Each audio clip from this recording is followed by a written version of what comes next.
everyone, thank you for joining us today. Today I'm speaking with Matthew. Hi Matthew. He's from a charity called Pets as Therapy. Have I got that right? You have. It's Pets as Therapy, isn't it? Yeah. And you're actually down in Oxford, but you cover the whole of the UK, don't you? That's absolutely right. Yes, yeah. we do. Lovely. So I came across the Pets as Therapy website because I'd never heard of anything like this before, and it really intrigued me as to what it is that you do down there. So first of all, I'm just going to ask you, what do you actually do for the charity? What's your position, Matthew? Oh, thanks, Sarah. So yeah, my role within the charity is technically national events and volunteer manager.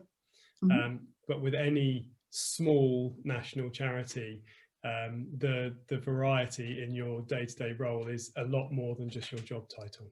Yeah, I do understand that, because I actually run the events for Optelec as well, so it's not just one thing, is it? It can be a whole ball of different things. Absolutely. Yeah. Oh, bless you.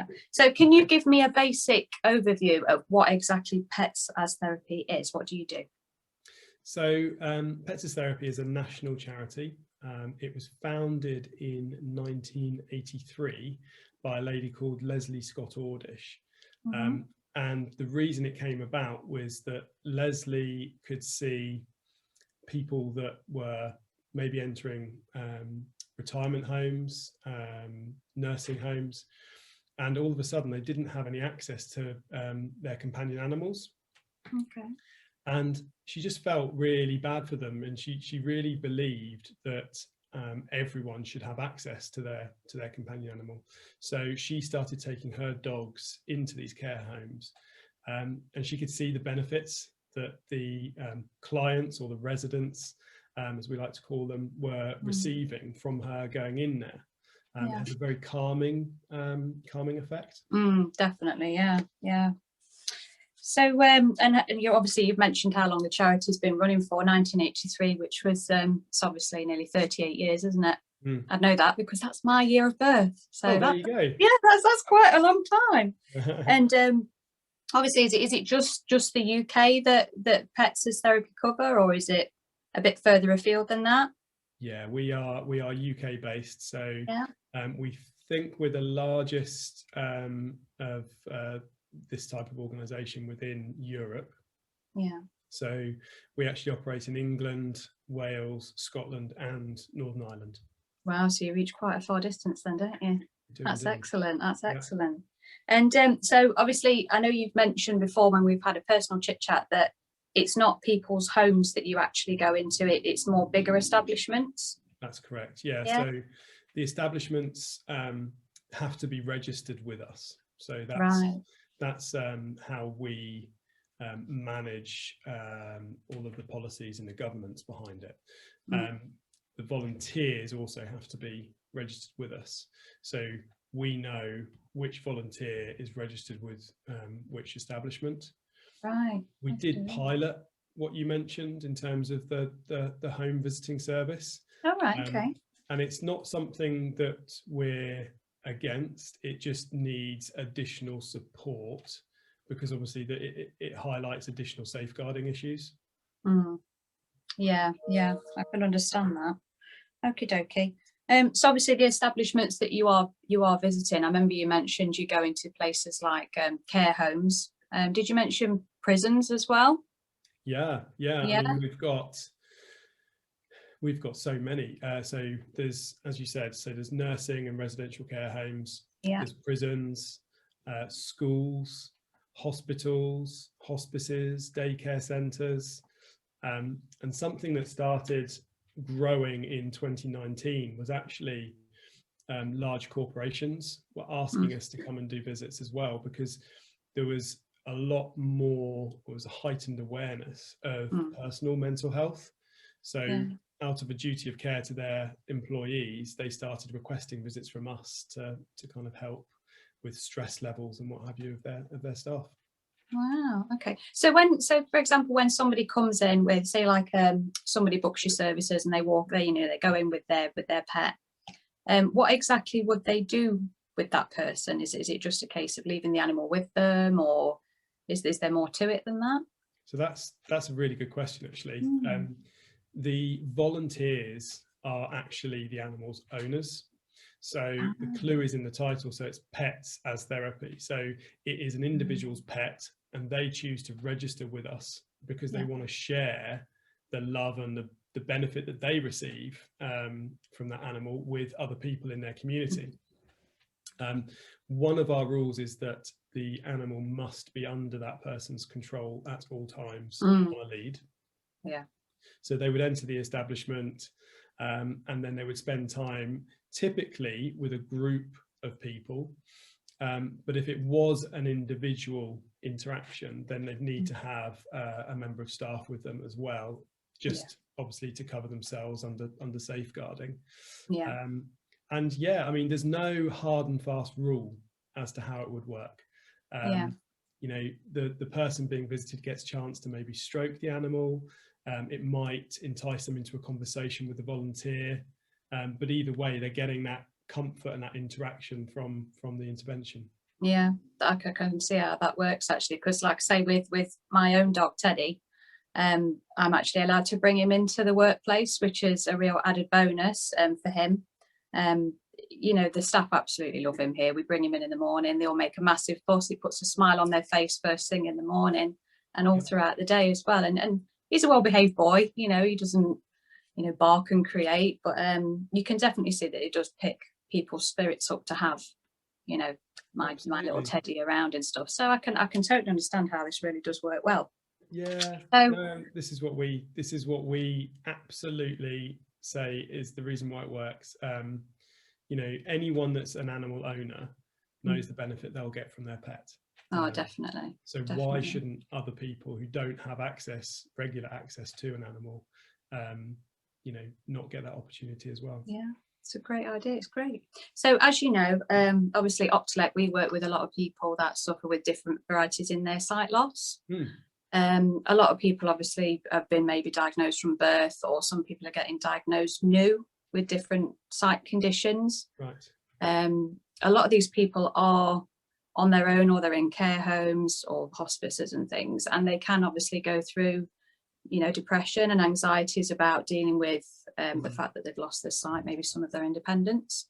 Do you think that pets as therapy could be beneficial to somebody who's been diagnosed with this form of sight loss, and how it could help them? Absolutely, Sarah.